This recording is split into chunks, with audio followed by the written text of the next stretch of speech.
Hello guys, welcome back to my channel Earth Mom Dehradun. मैं हूं ज्योति और वेलकम है आप सभी का मेरे चैनल में। वीडियो आने में थोड़ा सा लेट हो गया, लेकिन वीडियो ये लानी बहुत ज़्यादा ज़रूरी थी क्योंकि मैं देख रही हूं कि किस तरीके से पब्लिक को गुमराह किया जा रहा है, किस तरीके से किसके नाम का मिसयूज़ किया जा रहा है। और मुझे लगता है कि डेफिनेटली जिन चीज़ों के बारे में मुझे इतना सा भी आइडिया है और मैं ऑडियंस को ट्रांसपेरेंसी दे सकती हूँ, तो मैं डेफिनेटली उस पर बात करने के लिए ज़रूर आती हूँ। देर से ही सही, लेकिन बात करने के लिए ज़रूर आती हूँ। वीडियो में आगे बढ़ेंगे क्योंकि हम लोग आज बात करने वाले हैं जगत भैया के कल के वीडियो के ऊपर, क्योंकि जगत भैया ने कल एक तड़कता भड़कता वीडियो बनाया है। 4 लेडीज़ की बात करी है, कप्तान की बात करी है जो उंगली दिखा दिखा के बड़ी बड़ी आंखें कर करके बहुत ज़्यादा परेशान कर चुके हैं भैया के परिवार को, जगत भैया के परिवार को। ठीक है, तो इससे रिलेटेड हम वीडियो में पूरी बात करेंगे। एंड तक बिना स्किप करे हुए वीडियो को ज़रूर देखना। लेकिन उससे पहले आप सबके साथ मैं ये ब्यूटीफुल सा ड्रेस ज़रूर शेयर करना चाहूँगी। जी हाँ, ये 1 पीस ड्रेस है, बहुत ही कंफर्टेबल, बहुत ही रीज़नेबल प्राइस में। इसका जो फैब्रिक है ना, वो भी इतना अच्छा है, इतना एरी है ये ड्रेस। इसमें आपने बहुत सारे लोगों को ब्लू कलर पहने हुए देखा होगा, पर मैंने इसमें ब्राउन कलर ट्राई किया और यकीन मानो इतना एलिगेंट लग रहा है। और ख़ासकर जो लोग हेल्दी है ना, उनका बेली फैट इसमें छुपने वाला है। हाँ, क्योंकि मुझे बड़ा मज़ा आया, तो इसीलिए आप लोग भी इसको बाय ज़रूर करना। कम्युनिटी में पोस्ट कर दूंगी मैं इसका लिंक, ऑल्सो मैं कमेंट में भी पिन कर दूंगी। आप जाके इसको मेरे कहने पे बाय ज़रूर करना क्योंकि बहुत ही रीज़नेबल है और बहुत ही स्मार्ट ड्रेस है। चलिए फिर वीडियो में बढ़ते हैं आगे। कल जगत भैया ने आधी अधूरी इन्फॉर्मेशन देके अगेन सोशल मीडिया पे ऑडियंस को कहीं ना कहीं गुमराह करने की कोशिश करी। जी हाँ, वो इन्फॉर्मेशन जो एक आधी अधूरी होती है ना, वो सिर्फ और सिर्फ ऑडियंस के दिमाग में कन्फ्यूज़न क्रिएट करती है, क्योंकि आधी अधूरी जानकारी हमेशा घातक होती है। और जब तक ये लोग पूरी जानकारी हमारे सामने ना रखें, आधी अधूरी जानकारी पे कोई भी बात का निष्कर्ष तक पहुंच जाना इज़ नॉट फेयर। जगत भैया को यहाँ पे बहुत आपत्ति हुई क्योंकि वहाँ से दरक कपल ने इनका और इनकी वाइफ का नाम लिया। इनके हिसाब से ये बिल्कुल भी नहीं चाहते कि कोई भी मनीषा के साथ सिंपैथी दिखाए या फिर मनीषा का इस्तेमाल करे सिंपैथी लेने के लिए, बटोरने के लिए। तो सिर्फ एक चीज़ मुझे यहाँ पे समझ नहीं आ रही है कि जगत भैया को सिर्फ तब कैसे प्रॉब्लम हुई जैसे ही वहाँ से जो है कम्युनिटी छपी, जैसे ही वो लोग जगत परिवार के अगेंस्ट गए, उसके बाद ही जो हमारे जगत भैया हैं इनको बड़ी प्रॉब्लम होने लगी। एक बात मुझे बताइए कि जो उन्होंने वीडियो बनाया, उस वीडियो में क्या उन्होंने मनीषा के लिए कोई चीज़ गलत बोली थी? उन्होंने तो बहुत सही बात बोली कि हम कौन होते हैं मनीषा को माफ़ करने वाले, मनीषा से माफ़ी तो बाकी सबको मांगनी चाहिए। उन्होंने मनीषा के लिए कुछ गलत नहीं बोला था। हाँ, उन्होंने जो चीज़ करी थी वो गलत करी थी, लेकिन उससे आपको भी कोई लेना देना नहीं होना चाहिए। वो चीज़ के लिए ऑडियंस उनसे नाराज़ हो सकती है क्योंकि ऑडियंस के साथ वो धोखा हुआ था कि ऑडियंस के साथ एक कमिटमेंट किया गया था और उस कमिटमेंट पे ये लोग खरे नहीं उतरे और इस तरीके से इन्होंने अपने घर में उनको बुला लिया। ऑडियंस का नाराज़ होना जायज़ है, रिएक्शन वालों का नाराज़ होना जायज़ है, लेकिन आप कहीं से कहीं तक कोई राइट नहीं रखते हैं उनको इस चीज़ पर बिल्कुल भी जज करने का, क्योंकि आप पास्ट में सेम चीज़ कर चुके हैं। आप भी पास्ट में किसी को नीचा दिखाने के लिए किसी के सहारा ले चुके हैं और वही चीज़ें यहाँ पे भी हुई। लेकिन जाने वाले के मन में साजिश होती है, क्योंकि जिसके घर में आ रहे हैं उसको तो पता भी नहीं होता कि सामने वाले की इंटेंशन हमारे घर में आने की क्या है ना। जाने वाला इंसान साजिशों, प्लानिंग और प्लॉटिंग के साथ किसी की ज़िंदगी में एंटर करता है और उनकी ज़िंदगी बहुत सुकून से, बहुत स्ट्रगल से चल रही थी, लेकिन वहाँ पे उनके घर में प्लानिंग के साथ एंट्री करी गई, सेम उसी तरीके से जिस तरीके से आप किसी और के घर में एंटर करे थे और उसके बाद उसकी ज़िंदगी तहस नहस हो गई और उसके बाद दोबारा वो कभी आपके साथ दिखी ही नहीं, आपके मुंह से जिक्र नहीं आया। तो आप इस चीज़ पे उन्हें जज नहीं कर सकते। आपको किस चीज़ का बुरा लगा कि उन्होंने मनीषा के लिए ये 4 लाइनें बोल दी कि उसको माफ़ करने वाले हम कोई नहीं होते, कि उसको अपना स्टैंड लेना चाहिए। तो उन्होंने इसमें क्या गलत बोला? अभी ही उन्होंने अपनी वीडियो में ये बात क्लियर करी थी ना कि जिस जर्नी से वो अभी निकल के आए हैं ना, वो मौत को देख के आए हैं, उसके बाद उनका हृदय परिवर्तन हुआ है, उनको इतनी बड़ी ठोकर लगी है ज़िंदगी की, तो उसके बाद उनकी चीज़ें चेंज हुई हैं, लाइफ में देखने का नज़रिया चेंज हुआ है। उसके हिसाब से उन्होंने चीज़ें करी क्योंकि उनको नहीं पता था कि वापस से ये कोई प्लान हो रहा है। उनको इस बात का आइडिया नहीं था। और जैसे ही उनको इस बात का आइडिया लगा कि हाँ ये एक गेम, एक गंदा गेम हो सकता है, तो उन्होंने तुरंत उस चीज़ पर रिएक्ट कर दिया। लेकिन आपको प्रॉब्लम हुई कि मनीषा को सपोर्ट, इसी वजह से मनीषा के लिए कोई भी क्रिएटर आके बोलने की हिम्मत ही नहीं कर पाता, क्योंकि क्रिएटर और मनीषा के बीच में हमेशा आप रहते हैं। शुरू में हर कोई मनीषा को सपोर्ट कर रहा था, हर एक क्रिएटर, लेकिन मनीषा और उन क्रिएटर्स के बीच में सिर्फ आपकी वजह से डिस्टेंस और दूरियां बनती चली गई। मनीषा के लिए कभी किसी क्रिएटर ने बुरा नहीं चाहा था, जिसने किया था वो भी उस समय पे एक मोह माया में बंधी हुई थी, लेकिन उसके अलावा काफ़ी लोग उसकी मदद के लिए आगे आए भी थे। लेकिन आपने बीच में आके एक, कहते हैं ना, दूरियां डेवलप कर दी, दूरियां बना दी। अब समझ में आ रहा है कि आपको अरमान मलिक के घर के जागरण में देखने के बाद भी आपके पास आने की किसी की हिम्मत क्यों नहीं हुई, क्योंकि बीच में आप थे।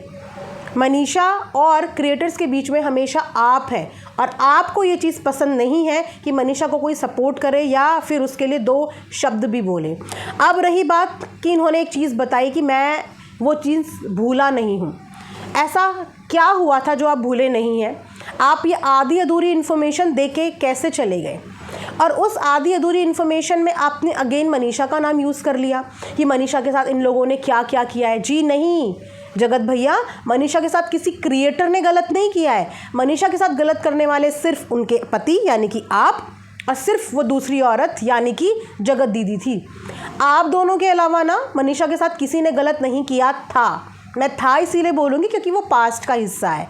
एंड आई होप कि अब जो है में चल रही हैं चीज़ें वो बहुत अच्छी चल रही हैं, इसलिए आपकी प्रेजेंट लाइफ को देखते हुए मेरे को कोई प्रॉब्लम नहीं है। लेकिन अगर आप पिछली बातें दोहरा रहे हैं तो उन पिछली बातों में आप बहुत ज़्यादा गलतियां कर रहे थे। मनीषा से तो किसी को भी कभी कोई प्रॉब्लम नहीं हुई थी उस कंट्रोवर्सी में। प्रॉब्लम थी आपकी वजह से, गलतियां आप कर रहे थे। तो आपने कल की वीडियो में ऑडियंस को वापस से मनीषा को आगे करके मनीषा का कार्ड खेलने की कोशिश क्यों करी?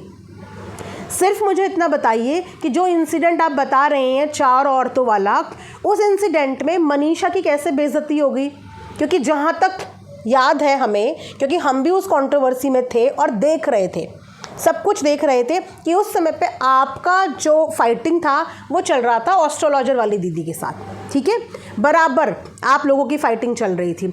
वो फाइटिंग फिर उसके बाद लड़ते लड़ते गई आप लोगों की ऑफलाइन, लीगल गई वो फाइटिंग आप लोगों की ऑफलाइन। तो उस समय पे आप गलतियां कर रहे थे। आपने जूस वाली दीदी से लेकर बहुत सारी लेडीज से झगड़ा किया था, और उस ऑफलाइन मैटर के बाद फिर आपने दोबारा किसी से सोशल मीडिया पे किसी भी साथ के क्रिएटर से झगड़ा नहीं किया, जिस चीज़ को मैं अप्रिशिएट करती हूँ। लेकिन उस दौरान आप झगड़ रहे थे, और आपको चुप कराने के लिए कि आप किसी तरीके से तो शांत हों, सोशल मीडिया पे एक के बाद एक आपका टारगेट, आपका निशाना दूसरी औरतें बन रही थी, जिसके लिए आपको शांत कराने के लिए जो भी चीज़ें हुई होंगी उस चीज़ के बारे में हमें नहीं पता। लेकिन उन चीज़ों में मनीषा कैसे बीच में आ गई? वो तो आपके लिए हुआ था ना। अगर 4 औरतों ने वीडियो कॉल पे आपके साथ जो भी किया होगा वो आपके साथ किया होगा, और क्योंकि आपने गलती करी थी इसीलिए उस वक्त पर आपके साथ किया था। लेकिन आप मनीषा को बीच में मत लाओ, क्योंकि उस चीज़ से मनीषा का कोई लेना देना नहीं है। उस मैटर से मनीषा का कोई लेना देना नहीं है, दूर दूर तक लेना देना नहीं है। वो सिर्फ आपके लिए हुआ था। और मुझे एक बात बताओ कि अभी जब तक आपने देखा कि जगत परिवार उनके घर आया तब तक आप बड़े नॉर्मल थे, लेकिन आपने जैसे ही देखा कि कम्युनिटी में जगत परिवार के खिलाफ कहीं ना कहीं अदारक परिवार चला गया है, तो आप एकदम वीडियो लेके आ गए। आप 2 लाइनों में भी ये बात बोल सकते थे कि मेरी फैमिली का, ये मेरे नाम का जिक्र ना करो।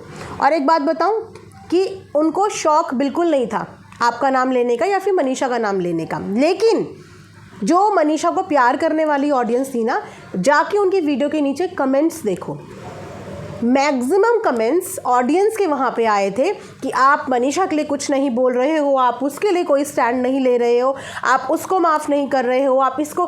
वो ऑडियंस का प्रेशर था, वो सिर्फ ऑडियंस के लिए था कि ऑडियंस को उन्होंने ये बताने की कोशिश करी आपका नाम लेके, और लास्ट में वीडियो के एंड में माफ़ी भी मांगी, क्योंकि ऑडियंस ये बोल रही थी कि मनीषा को माफ़ कर दो। तो उन्होंने बहुत सही बात बोली कि मनीषा को माफ़ करने वाले हम कौन होते हैं? एग्जैक्टली, मनीषा से तो सबको माफ़ी मांगनी चाहिए। क्या आपकी जगत दीदी ने आज तक मनीषा से माफ़ी मांगी?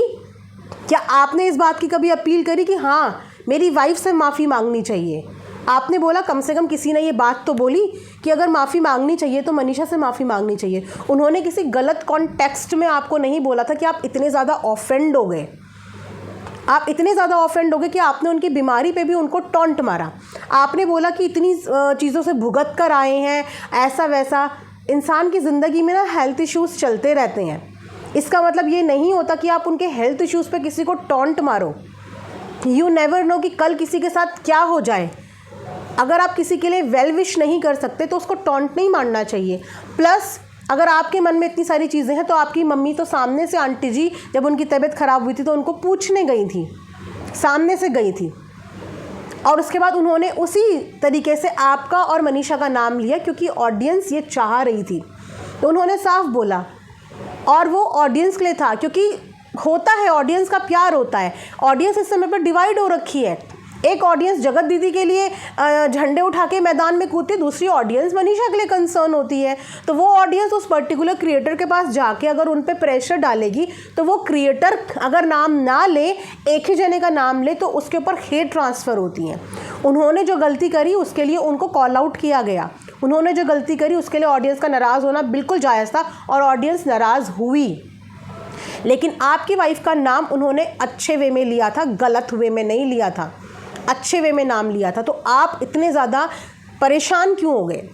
या तो आप वो पूरी कहानी बताओ, क्योंकि आपने वो पूरी कहानी ऑडियंस को आधी अधूरी बताई है। सारी की सारी पूरी की पूरी कहानी बताओ ना कि वो 4 औरतों ने ऐसा क्यों किया था, वो 4 औरतें वीडियो कॉल पे क्यों थी और वो 4 औरतें कब आई थी। तो गाइस मैं आपको बताती हूँ, ये जो इंसिडेंट जगत भैया बता रहे हैं ये तब का है जब इनकी फ़ाइट एस्ट्रोलॉजर वाली दीदी से हो रही थी। बहुत ज़्यादा चीज़ें ख़राब हो रही थी, एक के बाद एक लेडी टारगेट हो रही थी उस समय पे, और जगत भैया आपको खुद भी पता उस समय पे किसी के काबू में ही नहीं थे। ये तो काबू में बाद में आए और अब काफ़ी अच्छे ट्रैक पे हैं। इसीलिए इनकी पास की चीज़ों को भूल करके हम इनको इनकी प्रेजेंट सिचुएशन पे जज करते हैं। लेकिन अगर ये पास की चीज़ों पे भी ये दिखाने की कोशिश करेंगे कि मैं बहुत ठीक था, मैं बहुत बेचारा था और मनीषा के साथ इतना बुरा किया, तो सॉरी, मनीषा के साथ बुरा आपने और उस लेडी ने किया है, बाकी मनीषा के साथ किसी ने बुरा नहीं किया। तो आप ये जो ब्लेम है ना, ये किसी और पे मत लगाओ। आपने कितनों के साथ बुरा किया, एक बार आप ये सोचो कि आपने भी बहुत लोगों के साथ बुरा किया है। और कोई इंसान जब सामने से ये बात कह रहा है कि मैं पीछे सारी चीज़ें भूल के आ गया, इनफैक्ट आप खुद भी अपनी हर वीडियो में बोलते हो मैं दुश्मनी नहीं रखता, कोई दुश्मन नहीं है यहाँ, सब ठीक है, कोई दुश्मन नहीं है, सब ठीक है। तो सामने वाले इंसानों ने वैसी नॉर्मल तरीके से आपको बोला। आपके इस एटीट्यूड की वजह से, सिर्फ इस एटीट्यूड की वजह से कोई भी क्रिएटर मनीषा के लिए एक शब्द भी बोलने से घबराता है, उसके लिए स्टैंड लेने से घबराता है, क्योंकि आप अपनी वाइफ के लिए अभी तक कोई सॉलिड स्टैंड ले ही नहीं पाए।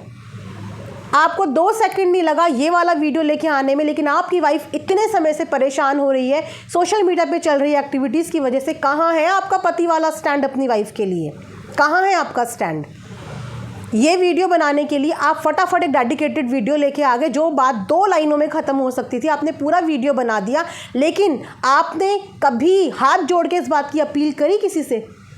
एक पति जो होता है ना, अपनी पत्नी को बचाने के लिए झुकता भी है और झुकाना भी जानता है संसार को।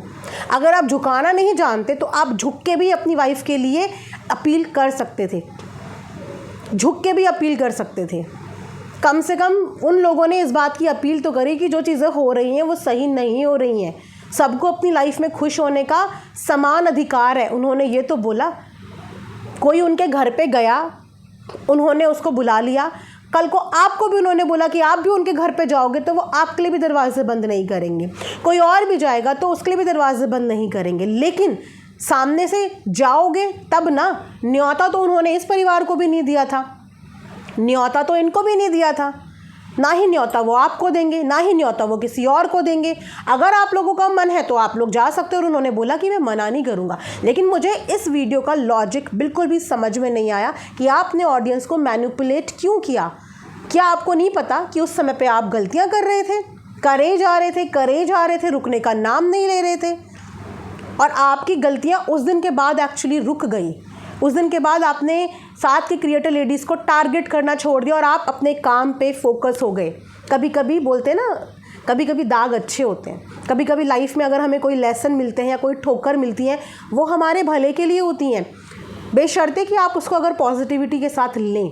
अगर आप इस बात को पॉजिटिविटी के साथ लें ना, तो उस इंसिडेंट के बाद आप बहुत ज़्यादा कंट्रोल आ गए। उस इंसिडेंट के बाद आपकी वापस किसी से भी लड़ाइयाँ नहीं हुई। आप उस इंसिडेंट के बाद बहुत नॉर्मल अपने काम पे, अपनी फैमिली के और ज़्यादा क्लोज आ गए।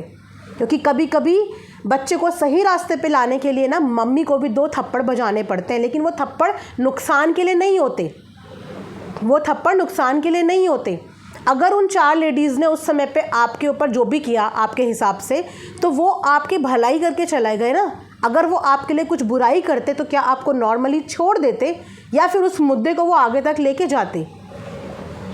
उन्होंने भी उस चीज़ को वहीं पे ड्रॉप किया होगा ना, आपको चांस दिया होगा ना, और आपको एक लेसन देने के लिए कि अब थम जाओ, गलत जा रहे हो, अपना नुकसान कर बैठोगे सबसे लड़ाइयाँ करके, सबसे झगड़ा करके, सबके कैरेक्टर की धज्जियाँ उड़ा के।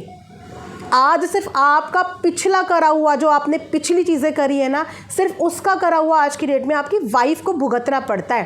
क्योंकि पिछले टाइम पे आपने किसी लेडीज़ की रिस्पेक्ट नहीं रखी, आपने किसी के कैरेक्टर को ख़राब करने की, कहते हैं ना, कहीं से कहीं तक कोई कमी नहीं छोड़ी, और आज उसका भुगतान आपकी वाइफ को करना पड़ता है। ये आपके पहले के करीबी चीज़ें हैं जो आज तक उसे भुगतनी पड़ती है, वरना उसने कोई गलती नहीं करी। और उसको अगर किसी ने बोला है, अगर आपने ये बात बोली है कि उन 4 लेडी ने उस समय पे मनीषा के साथ बहुत गलत किया, अगर वो उन्होंने मनीषा के साथ गलत किया है तो इस चीज़ को आप प्रूफ कर दो, इस चीज़ को आप खुल के बताओ कि उन्होंने उस दिन उन 4 लेडीज़ ने मनीषा के साथ क्या गलत किया। क्योंकि जहाँ से हमें पता है वो आपको सबक सिखाने के लिए चीज़ की गई थी, आपके लिए की गई थी। लेकिन आप अपनी वीडियो में झूठ बोल रहे हैं ऑडियंस को कि मनीषा के साथ उस दिन ऐसा हुआ कि मनीषा माफ़ी मांगेगी। मनीषा किस बात की माफ़ी मांगेगी? मनीषा को थोड़ी ना किसी की इज्जत उतार रही थी, एक के बाद एक, एक के बाद एक, एक के बाद एक, वो तो आप थे। तो मनीषा क्यों माफ़ी मांगेगी? और क्या जिन 4 लेडीज़ के बारे में आप बात कर रहे हैं, आपने नाम नहीं लिया, लेकिन हम समझ गए कि कौन 4 लेडीज़ हो सकती हैं, क्योंकि वो कंट्रोवर्सी हमने यहाँ बैठ के बहुत अच्छे से देखी है। तो क्या उन 4 लेडीज़ में से किसी ने भी मनीषा को झुकाने की कोशिश करी थी? अगर करी थी तो इस बात को ज़रूर बताना कि अगर उन लेडीज़ ने मनीषा को झुकाने की कोशिश करी थी तो हम तब उस बात पे ज़रूर ज़रूर ज़रूर रिएक्शन देंगे, क्योंकि उस समय पे मनीषा की गलती नहीं थी। क्योंकि पीठ पीछे क्या हुआ ये हमें भी नहीं पता। आप यहाँ पे आए हो, 4 बातें बोली, आधी अधूरी हाफ इन्फॉर्मेशन बोली, और उसके बाद आप यहाँ से चले गए। उंगली दिखाई, आँख दिखाई, किसको दिखाई? मनीषा को दिखाई। क्या वो उंगली, वो आँख मनीषा को दिखाई या फिर आपको दिखाई? अगर आपको दिखाई तो आप तो डिज़र्व करते थे, सॉरी, उस टाइम पे आप डिज़र्व करते थे। आज आप चीज़ों ठीक कर रहे हो, ट्रैक पे हो, तो आज आपके लिए सब कुछ नॉर्मल हो गया है। आज सारे इंसानों के, आज लोगों के आपके लिए पॉइंट ऑफ व्यू भी चेंज हो रहे हैं, लेकिन उस वक्त पे आप बहुत गलत थे, तो उस चीज़ को आप जस्टिफाई नहीं कर सकते कभी भी, और ऑडियंस को झूठ नहीं बोल सकते। कहानी बतानी है तो पूरी बताओ, नहीं बतानी तो आधी अधूरी कहानी पे ना मनीषा का कार्ड आप भी खेलने मत आओ। अगर कोई और क्रिएटर भी मनीषा का कार्ड खेलने नहीं आ सकता तो आप भी उसका कार्ड खेलने मत आओ कि सच को झूठ और झूठ को सच बनाने के लिए आप अपनी वाइफ का कार्ड खेलने के लिए आ जाओ। नहीं, उसको हर कंट्रोवर्सी से दूर रखो। सबसे पहले तो ये लड़ाई सरिता जेठू वर्सेस सचिन मनीषा नहीं थी, आपको बीच में कूदना ही नहीं था, आपका तो कहीं कुछ जिक्र ही नहीं था। जिनके पंगे चल रहे थे वहाँ से सारा मैटर हटके फाइट हो गई है सचिन मनीषा वर्सेस सरिता जेठू। क्यों भाई? ये एंगल कैसे रातों रात चेंज हो गए? क्या इसी एंगल के लिए ये पूरी की पूरी सेटिंग बिठाई गई थी? पर्पसली सेटिंग बिठाई गई थी। जगत भैया, आपसे रिक्वेस्ट है कि मनीषा के बर्थडे पे फोकस कीजिए, आप कंट्रोवर्सी में फंसने पे फोकस मत कीजिए। ये जिनके बीच की बात चल रही है ना, ये वहाँ पे छोड़ दीजिए। समटाइम्स कुछ चीज़ों को ना इग्नोर भी करना पड़ता है लाइफ में, कुछ चीज़ों को इग्नोर करना पड़ता है। और जब कोई आपको हार्म नहीं पहुँचा रहा है, 2 शब्द आपके नाम लेने से कुछ नहीं बिगड़ता, कुछ नहीं बिगड़ता। ये इतना बड़ा रिएक्शन लेके आप तब क्यों नहीं आए थे जब जगत दीदी रो रो के दहाड़े मार मार के आपको पुकार रही थी, आओ मेरी मदद करो, अब तुम नहीं बोलोगे? किस हक से बोल रही थी वो? आपने क्यों उस समय पे वीडियो नहीं बनाई कि हमारा नाम मत लो? किस हक से हमें पुकार रही हो? तुम होती कौन हो? तुम होती कौन हो हमें बुलाने वाली? और हम क्यों आए तुम्हारी मदद के लिए? ये रिएक्शन तब क्यों नहीं निकल के आया था? जगत दीदी के साथ भी तो आपका लीगल मैटर ही हुआ है। जगत दीदी ने तो आपको कोर्ट कचहरी के चक्कर कटवा दिए। हाँ, आपने वहाँ पे ये वाला रिएक्ट नहीं किया जब उन्होंने बोला, और इन लोगों ने सिर्फ आप लोगों का नाम ले लिया, वो भी अच्छे वे में लिया, तो आपके अंदर से ये रिएक्शन नहीं आना था। आपको ये मैटर अपने और उनकी लड़ाई के लिए नहीं उठाना था, ये जहाँ का था वहाँ का रहने देना था। या फिर आपको बड़ी बुरा लग गया, क्या ही बोले, दिमाग इतनी सारी जगह दौड़ रहा है कि जब जब उस परिवार पे कोई चीज़ आती है ऐसा लगता है कि ये इंसान सारी चीज़ें अपने ऊपर ले लेता है। वो उनके बीच के चल रहे हैं, उनको सॉर्ट करने दो, उनको आपस में, आप बीच में मत आओ क्योंकि आप बीच में नहीं हो। लेकिन नहीं, आप तो बीच में आओगे, लेकिन क्यों आ रहे हो? डिस्ट्रैक्शन, सब कुछ इधर आ जाए। हो सकता है कि वो 2-3 दिन में कुछ और भी चीज़ों की पहल करते, आपकी वाइफ के लिए अपील करते, किसी एक की अपील से भी अगर आपकी वाइफ की जो चीज़ें हो रही हैं वो ख़त्म हो जाए, तो क्या इसमें आपको खुशी नहीं मिलेगी? कि अगर आपकी वाइफ के लिए जो इतनी नेगेटिविटी सोशल मीडिया पे चल रही है, अगर उनमें थोड़ी सी भी कमी आ जाए तो क्या आपको खुशी नहीं मिलेगी? क्योंकि आपको जो चीज़ें करनी चाहिए थी वो अगर आपके बदले कोई और करने आता है तो आपको बड़ी दिक्कत हो जाती है, क्योंकि आप खुद कुछ नहीं करते। ना आप अपनी वाइफ के लिए झुकते हो, ना अपनी वाइफ के लिए आप किसी को झुकाना जानते हो। आपको तो पता ही नहीं कौन सी जोन में रहते हो, कौन सी जोन में आप रहते हो, कहाँ आप रहते हो। आपने तो एक सोल्यूशन निकाला कि मैं उसको वीडियो में लाना बंद कर दूंगा। क्यों? ये कोई सोल्यूशन होता है कि मैं उसको व्लॉग और वीडियोस में लाना ही बंद कर दूं? ये कोई सोल्यूशन नहीं होता, क्योंकि पास्ट में ये चीज़ें हो चुकी हैं। उसका वीडियो रील में आना पास्ट में भी बंद हो चुका है। तो ये कोई सोल्यूशन आपने नहीं सही निकाला कि आपने उसको वीडियो से ही गायब कर दिया क्योंकि उसकी ट्रोलिंग हो रही है। वाह, आप तो एक तरीके से भगौड़े हो गए कि आप सिचुएशन से डील ना करते हुए, सिचुएशन को फेस ना करने की बजाय आप उस सिचुएशन से अपनी वाइफ को भगा रहे हैं, लेकिन बराबर आप आ रहे हैं। आप बराबर आ रहे हैं लेकिन अपनी वाइफ को भगा रहे हैं उस सिचुएशन से, ताकि धीरे धीरे उसकी आइडेंटिटी यूट्यूब से कम हो जाए, धीरे धीरे उसके फ़ैन फॉलोवर्स उसको देखना छोड़ दें। इसीलिए आप ये सब चीज़ें कर रहे हैं। तो आपके दिमाग में क्या चल रहा है वो सब मुझे नहीं पता, लेकिन मैं इतना ज़रूर बोलना चाहूँगी कि ये झगड़ा अपनी तरफ तो आप लेके मत जाओ, ये डिस्ट्रैक्शन मत करो, ऑडियंस का गलत फ़ायदा मत उठाओ, गलत इन्फॉर्मेशन ऑडियंस को मत दो। इस वक्त पे अपनी वाइफ को और ज़्यादा प्रेशर मत दो और फोकस करो अपनी निजी और पर्सनल ज़िंदगी में, रेदर देन कि जो चीज़ें आपके लिए हैं ही नहीं उन चीज़ों में कूदने के। थोड़ा सुकून और शांति से रहना सीखिए, चीज़ों को इग्नोर करना सीखिए। हर चीज़ पे जवाब देना और ओवर रिएक्ट करना ज़रूरी नहीं होता। कभी कभी इंसान को मौका दे देना चाहिए, और ख़ासकर तब जब इंसान इज़्ज़त से आपसे बोल रहा हो, और उन्होंने बहुत इज़्ज़त से आपके साथ बोला। और जो उन्होंने गलत किया वो ऑडियंस के साथ गलत किया, आपके साथ नहीं किया, क्योंकि आपका भी सेम फॉर्मेट है, आप भी सेम चीज़ें करते हो और आपकी देखा देखी जगत परिवार ने आपसे वही सीखा है। किसी को गिराने के लिए दुश्मन के दुश्मन को दोस्त बना लो, वो उन्होंने आपसे ही सीखा है जगत परिवार ने, और आप ही के पग चिन्हों पे वो चल रहे हैं, वही वो चीज़ें कर रहे हैं, वही गेम कर रहे हैं, है ना। तो आप नहीं ये चीज़ें कर सकते। हाँ, ऑडियंस नाराज़ हो सकती है, हम नाराज़ हो सकते हैं कि हमें पसंद नहीं आया, ऑडियंस नाराज़ हो सकती है कि ऑडियंस को पसंद नहीं आया, लेकिन आपका नाराज़ होने का कोई राइट ही नहीं बनता। हो सकता है कि मेरा ये वीडियो आपको बुरा लगे, लेकिन सच है जो कि आपने कल मैनिपुलेट करने की ऑडियंस को कोशिश करी है। अगर हमें इस चीज़ के बारे में नहीं पता होता तो शायद हम भी मैनिपुलेट हो जाते, बट ये चीज़ें हमने अपनी सामने अपनी आंखों से देखी है। या तो आप पूरी कहानी बताओ, A to Z पूरी कहानी बताओ कि आप कौन सी सिचुएशन की बात कर रहे हो, और अगर उन 4 लेडीज़ ने मनीषा को कुछ बोला है, उसको नीचे दिखाया है, तो तब आप ज़रूर बताना, तब हमारा स्टैंड रहेगा। लेकिन तब रहेगा जब मनीषा को कुछ बोला होगा। अगर आपको कुछ बोला होगा तो उस समय आप ऐसी हरकतें कर रहे थे कि आपको इसके प्रॉज एंड कॉन्स तो भुगतने ही थे, राइट। इसी के साथ ये रिएक्शन वीडियो गाइस मैं एंड करती हूँ। अभी भी बहुत सारी खिचड़ियाँ चल रही हैं जो कि धीरे धीरे हम करेंगे बात, धीरे धीरे।